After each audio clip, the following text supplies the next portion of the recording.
Labą dieną. Labą dieną. Kaip jaunieji menininkai? Aš šitas atostogautojas šiandien. Aha. Bet girdėjau spektaklį, kažkokį pastatymą čia vakar rodėt? Taip, čia vienas vargas buvo, premjera, reiškės,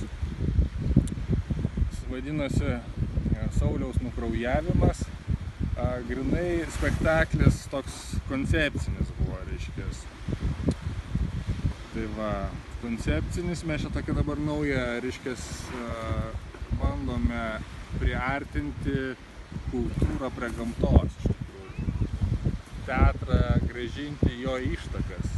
Ar neskamba pernelyg makabriškai, nes ir kraujo praliejimas ir pastatymas uodams, kiek va šiandien prie pusryčių stalo kalbėjote, kraujo to tiek daug?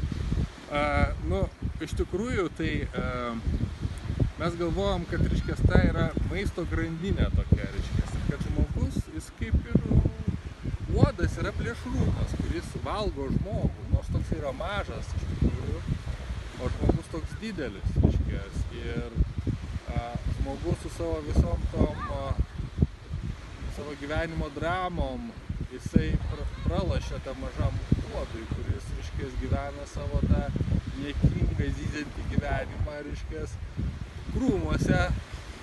Va, reiškės, tai vat Sauliaus nukraujavimas ir yra tas, reiškės, prieš parodimas to, prieš pastatymo humaniškumo ir kas yra, kad mažas, tas mažas, reiškės, mažas, blogas, jisai, reiškės, yra gamtos dalis, jis yra gamtos dalis.